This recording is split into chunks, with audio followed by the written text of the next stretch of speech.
مستدرک للحاکم میں یہ حدیث موجود ہے، المعجم الکبیر طبرانی میں بھی، کہ نبی علیہ السلام نے فرمایا کہ اللہ تعالیٰ میری امت کو کبھی بھی گمراہی پر جمع نہیں ہونے دے گا، جماعت پہ اللہ کا ہاتھ ہے۔ جماعت سے مراد یہ پارٹیاں نہیں، یعنی پوری امت جس چیز کو صحیح سمجھ رہی ہوگی وہ درست ہوگی۔ اس حد تک تو امت صحیح سمجھتی ہے کہ محرم میں اہل البیت کا ذکر ہو، رمضان میں رمضان کا ذکر ہو، روزوں کا ذکر ہو، اس کے مسائل بیان ہو، ربیع الاول کے موقع پر نبی الاسلام کی شخصیت کو ڈسکس کیا جائے۔ باقی یہ جو کچھ اپنے اپنے انداز میں جو میلاد منایا جا رہا ہے دنیا کے مختلف کونوں کے اندر، جھنڈیوں کی شکل میں، جلوسوں کی شکل میں، خانہ کعبہ شریف، روزہ شریف کے ماڈل بنا کے، اب تو اس لیول تک لوگ چلے گئے کہ ان ماڈلز کے سامنے کھڑے ہو کے دعائیں بھی کر رہے ہوتے ہیں، اور ان کے اپنے علماء چیخ رہے ہوتے ہیں کہ یہ کیا حرکت کر رہے ہو، لیکن ان کی بات کوئی ماننے کے لیے تیار ہی نہیں ہوتا۔ زیادہ زور اس لیے نہیں لگاتے کہ انہیں خطرہ ہے کہ وہ ہم پہ ہی نہ فتویٰ لگا دیں کہ یہ بھی کہیں انجینئر کو تو نہیں سنتا، تو اس لیے پھر وہ ایک خاص لمٹ کو کراس نہیں کرتے۔ یہی ہوتا ہے جب آپ سنت کے راستے کو چھوڑتے ہیں تو پھر ایک ایکسٹریم لیول تک چیزیں چلی جاتی ہیں جو آپ کے قابو نہیں آتی۔ ہاں، جہاں تک اللہ کو منظور ہوتا ہے وہاں تک اللہ تعالیٰ کی غیبی تائید ہوتی ہے، تو غیبی تائید اس لیول تک تو ہے کہ ہم ربیع الاول میں ڈسکس کریں، کیوں نہ کریں، یعنی اس سے بڑا کوئی موقع نہیں ہے کہ نبی علیہ السلام کے پیدائش کے مقصد کو، آپ کی سیرت کو، آپ کے معجزات کو، آپ کی صورت کو، ان ساری چیزوں کو ڈسکس کیا جائے۔ اس میں کوئی دوسری رائے نہیں ہے۔ یہ تو بہت بڑی بدبختی ہے کہ کوئی اس مہینے کے اندر ان چیزوں کا ذکر ہی نہ کرے۔ فتاوی رضویہ کے اندر اعلیٰ حضرت نے نبی علیہ السلام کی پیدائش کی تاریخ 8 ربیع الاول لکھی ہے، ہاں، اور غنیت الطالبین میں شیخ عبد القادر جیلانی نے 10 محرم الحرام لکھی ہے اور اسی کو راجع قرار دیا ہے۔ پیدائش کا مہینہ بھی فارغ ہو گیا اور تاریخ بھی فارغ ہوگی محرم میں۔ اب ہمارا ایک معصومانہ سوال ہے کہ آپ لوگوں کا یہ دعویٰ ہے کہ جو اولیاء اللہ ہیں، اور پھر آپ کلیم کیے ہوئے ہیں شیخ عبد القادر جیلانی کو اپنے بنائے ہوئے اولیاء میں سے، ہمارے جو اولیاء ہیں نا ان کے سردار تو خلفائے راشدین ہیں، آپ کے بنائے ہوئے اولیاء کا جو سردار ہے وہ تو پوری کائنات کو اس طرح اپنی ہتھیلی پہ دیکھ رہے ہیں جیسے رائی کا دانہ۔ ویسے رائی کا دانہ بھی ہتھیلی پہ اتنے غور سے نظر نہیں آتا بغیر اینک کے، پتہ نہیں کیسے دیکھتے ہوں گے وہ۔ تو یہ تو آج ہمیں سائنس بتا رہی ہے نا خوردبین کے ذریعے کہ کیا کچھ ہے اس چھوٹے سے دانے میں اور بیج میں۔ تو عبد القادر جیلانی کو اپنے نبی کی پیدائش کا نہ مہینہ پتہ لگا نہ تاریخ پتہ چلی، جو کہ حدیث کی کتابوں میں موجود تھی۔ دلائل النبوہ امام بیہقی کی لکھی ہوئی حدیث کی کتاب ہے۔ پھر سیرت میں جو سب سے اتھینٹک کتاب ہے محمد بن اسحاق کی، جس سے انہوں نے یہ روایت لی ہے، وہ دنیا میں موجود ہے۔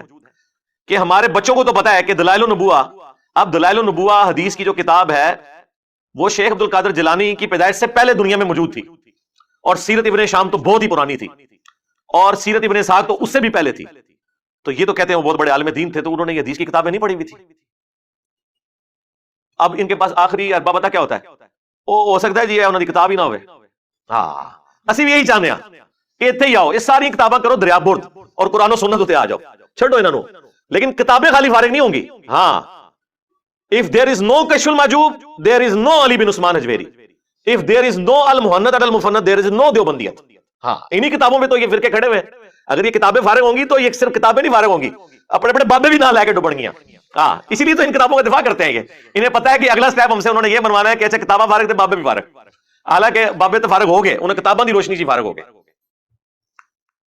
یہ اس طرح کی چیزیں یعنی پبلک میں چونکہ چل رہی ہوتی ہیں، اس لیے میں نے اسے ڈسکس کیا۔ اب نبی الاسلام کی وفات کا دن دیوبند اور اہل حدیث نے تو جھوٹ مشہور کر دیا کہ 12 ربیع الاول وفات کا دن ہے، بریلویوں سے جان چھڑانے کے لیے۔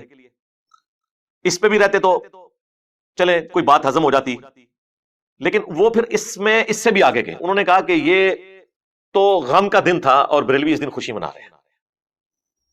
اچھا، ادھر تو یہ بات کرتے ہیں، جب ہم 10 محرم کے اوپر اہل البیت کا ذکر کریں تو کہتے ہیں نہیں سوگ تو 3 دن ہوتا ہے، غم منانے کی ضرورت ہی نہیں، تو کسی ایک جگہ دیکھ لو وہ یار۔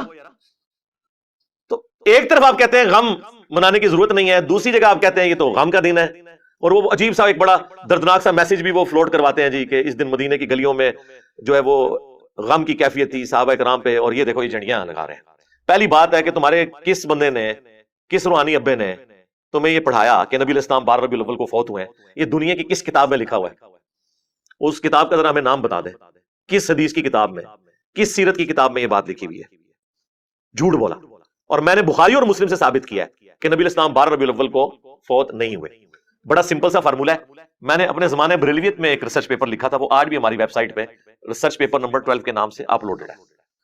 وہ اس لیے اپلوڈڈ ہے کہ وہ اس وقت بھی درست لکھا ہوا تھا، اس کا یہ والا حصہ آج تک ویلڈ ہے، نہ اس وقت کوئی وہابی جواب دے سکا اہل حدیث یا دیوبندی، نہ آج کوئی دے سکا۔ کہ سورہ آل عمران میں اللہ تعالیٰ فرما رہا ہے لقد من اللہ علی المؤمنین اذ بعث فیہم رسولا، بے شک اللہ تعالیٰ کا احسان ہوا ہے مومنین کے اوپر کہ ان میں سے ہی ایک رسول ان میں مبعوث ہوئے، یتلو علیہم آیاتہ ویزکیہم ویعلمہم الکتاب والحکمہ وان کانوا من قبل لفی ضلال مبین، جو ان پر اللہ کی آیات تلاوت کرتے ہیں، ان کا تزکیہ کرتے ہیں، انہیں کتاب و حکمت سکھاتے ہیں، اس سے پہلے یہ کھلی گمراہی میں تھے۔ تو کہتے ہیں کہ یہ اللہ نے وہ احسان کیا جسے قرآن میں احسان کے طور پر بیان کیا، لہٰذا احسان بھی ہے، رحمت بھی ہے، اور قرآن کہہ رہا ہے کہ اللہ کے فضل اور رحمت کے اوپر خوشیاں مناؤ۔ تو اس لیے ہم میلاد اس طریقے سے مناتے ہیں کہ رسول اللہ سے بڑا کوئی احسان نہیں۔ ہم کہتے ہیں رکو ذرا، صبر کرو، بالکل ٹھیک کہہ رہے ہو، لیکن اس طریقے پر مناؤ جو نبی علیہ السلام نے تعلیم فرمایا ہے۔ صحیح مسلم میں فیہ ولدت وفیہ انزل علیہ، پوچھا گیا پیر کے روزے کے بارے میں، فرمایا اس دن میں پیدا ہوا اور اس دن مجھ پر پہلی وحی نازل ہوئی۔ تو نبی علیہ السلام نے جشن قرآن اور جشن میلاد منڈے کا روزہ رکھ کر منایا ہے۔ اور مزے کی بات بتاؤں، یہ سورہ یونس کی جو آیات ہے نا، یہ اسپیسیفکلی نزول قرآن کے بارے میں ہے۔ یا ایھا الناس قد جاءتکم موعظۃ من ربکم، یہاں سے سٹارٹ ہوتا ہے، اے لوگو بے شک تمہارے پاس اللہ کی طرف سے واعظ و نصیحت والی کتاب نازل ہو گئی جو دلوں کو لگے ہوئے روگ کا علاج ہے اور رحمت ہے مومنین کے لیے۔ پھر ساتھ اللہ نے فرمایا قل بفضل اللہ وبرحمتہ، اللہ کے فضل اور رحمت کے اوپر خوشیاں مناؤ۔ یہ اسپیسیفکلی قرآن کے بارے میں تھا۔ اب آپ اس کو جوڑ لیں صحیح مسلم کی حدیث کے ساتھ کہ نبی علیہ السلام نے قرآن اور اپنی پیدائش کی خوشی کو جمع کیا اور فرمایا فیہ ولدت وفیہ انزل علیہ، اس دن میں پیدا ہوا اور اس دن مجھ پر پہلی وحی نازل ہوئی۔ جشن قرآن اور جشن میلاد یہ اکٹھے نبی علیہ السلام نے منائے۔ مجھے بتائیں جو اسپیسیفکلی نبی علیہ السلام نے جس خوشی کا اظہار اپنی پیدائش کے ساتھ کیا وہ قرآن کی خوشی تھی، اور ہمارے علماء ہماری پبلک کو یہ بتاتے ہیں قرآن حدیث ڈائریکٹ نہیں پڑھنا، گمراہ ہو جاؤ گے۔ یہ کون سا جشن قرآن ہے کہ آپ قرآن کی آیات اپنی ہر نماز کی ہر رکعت میں پڑھیں، ایاک نعبد و ایاک نستعین، اور پھر نماز کے بعد آپ بابوں کو پکارنا شروع کر دیں، مرے ہوئے لوگوں کو اللہ کے مقابلے پر ٹھہرا لیں، خواہ بندے کہہ کر ٹھہرائیں خواہ کسی بھی طریقے سے، وہ ہمارے نفع نقصان کے مالک ہی نہیں ہے۔ تو جشن قرآن پریکٹیکلی یہ ہے کہ آپ اس توحید کے اوپر چلیں، اور جشن رسول یہ ہے کہ آپ نبی علیہ السلام کی عظمت اپنے دل میں بٹھائیں اور اس کے بعد نبی علیہ السلام کی جو دعوت ہے اس کو آگے لے کر چلیں۔